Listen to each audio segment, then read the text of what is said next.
Hello to you, heroes. This week, I am coming to help arm you with some tools to fight a big enemy, a big dragon that I see that needs to be slayed right now out there, whether you're an entrepreneur, a business owner, a human operating right now in this, what we're calling a recession. So anyone that's specifically working in a business where you're in a leadership position, you're in sales, things like that. Most of you know it's hard out there right now. It's harder than it was. A lot of people would even say during the pandemic, because of all of these budget cuts, all kinds of things happening in the corporate world, people feeling scarcity about their jobs, about their place in the world, people feeling like they've gotten to a point of burnout where is any of this even worth it anymore? And if I was going to put a word to it, what I have seen happening, and I started to feel myself as well, and I'm really glad that I recognized it and I've started to take action on it, is apathy. Apathy is the big enemy, and let me tell you why. Apathy is the enemy because it infects everything that it touches. You may start to feel apathetic in your role or in your job, or even in a meeting, that things aren't moving, things aren't progressing. Sales calls are harder to make. People don't want to return your calls. People don't have budget in order for you to sell your wares that were just a year ago seemed super easy and that people needed. You know that people still need them, but for some reason, those budgets aren't existing anymore.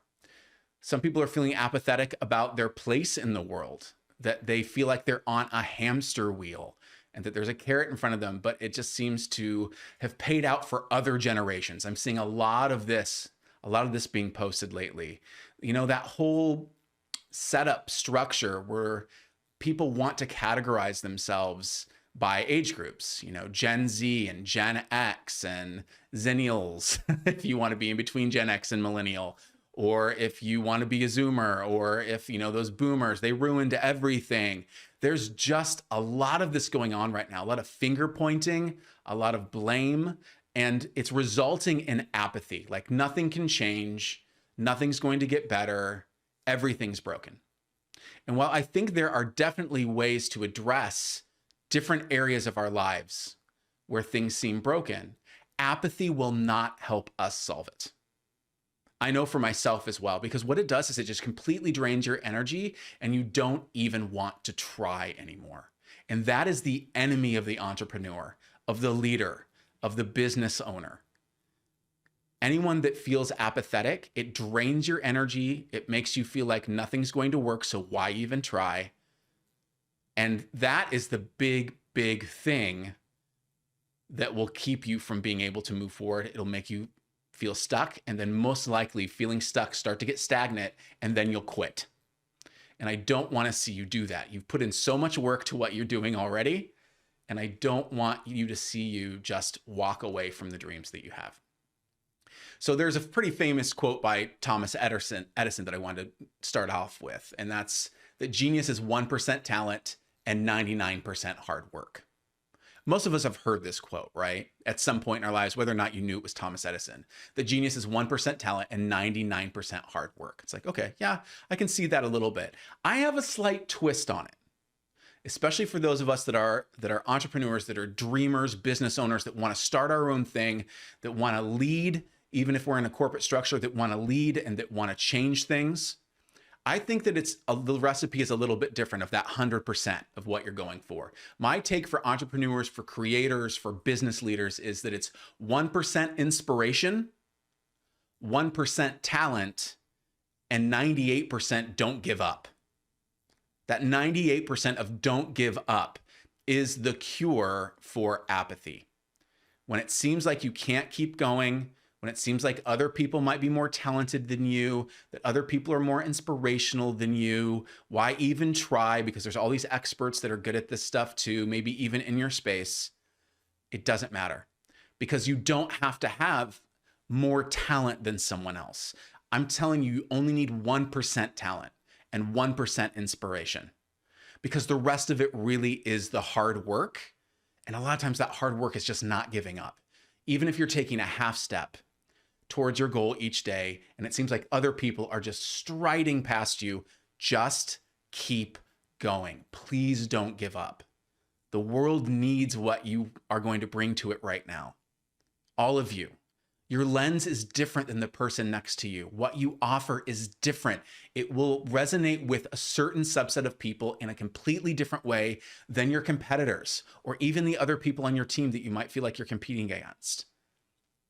Your lens and the way that you present information, the way that you talk about things, you don't need to compete with those other people and the way that they do it. Start looking at your talent, but you don't need a lot of it. Like I said, 1% is enough. 1% inspiration. Were you inspired at some point, even if you're feeling apathetic right now, to do something, to serve people, to help people in a certain way? That is still there. You may have just forgotten that it's right here. It's right in front of you. It's in your peripheral vision. You can still grab it. It's still there. You can still choose it. Apathy is the enemy. Do not give into it. It's so easy just to say, like, it's not possible. I can't make progress because of all these external factors. It's not my fault. Yes, those external things exist. They absolutely do. The economy feels really shitty right now. Selling seems way harder right now. Talking to clients seems like pulling teeth right now. People are ghosting on meetings, on phone calls. I've experienced this as well. You are not crazy that it feels harder right now. But that is no reason for you to get apathetic. And if you feel yourself doing that, please know that it's not going to solve anything. And what I want for you is to be happier. That whole pursuit of happiness thing that's written into the Constitution for all of us Americans, like, that's so amazing. The pursuit of happiness, to be able to pursue it, even if you're not there and you don't know how you're going to get to it. Apathy is the thing that keeps you from that.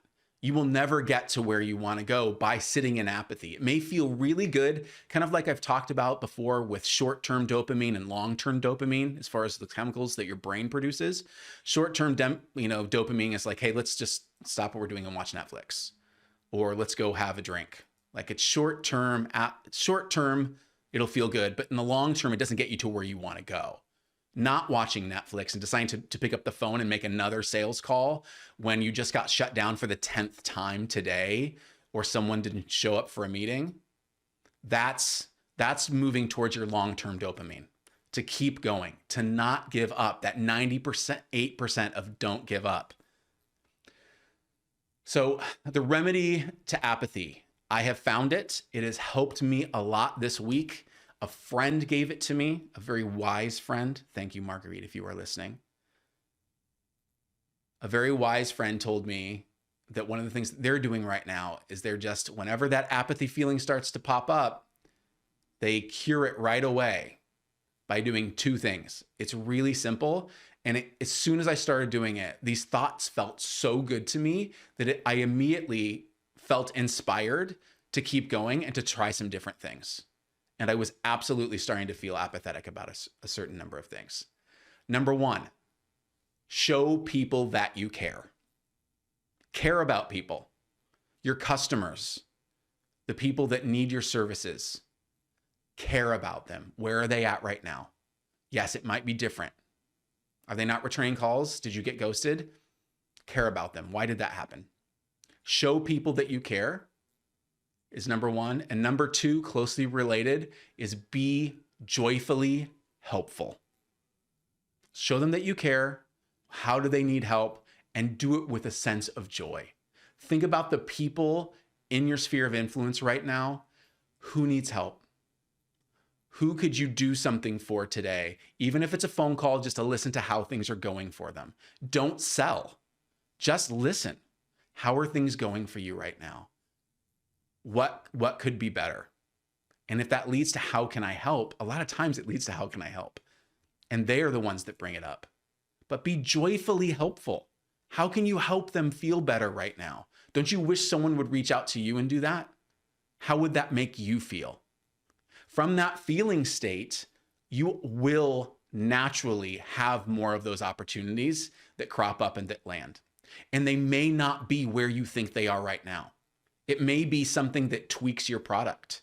It may be something where you have the same product, but now you're going to position it in a slightly different way because by being joyful and being of service to them, you're hearing different things of how they need their needs addressed right now and how your product or service might be able to help them in a way that you might not have thought of if you hadn't reached out to be helpful and show people that you care. So that's the message that I have for you this week.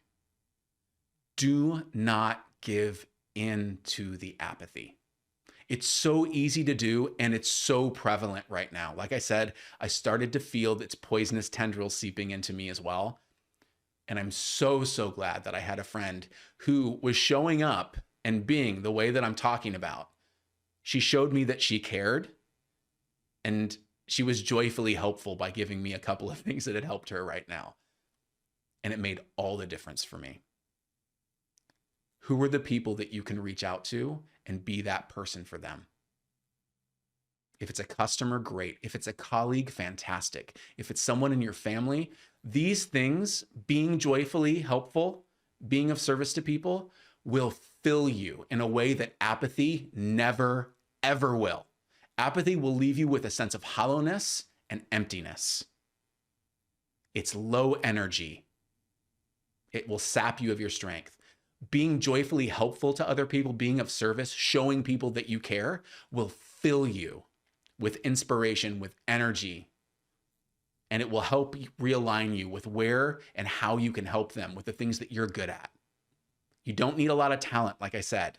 You need 1% talent in one area. That's all you need.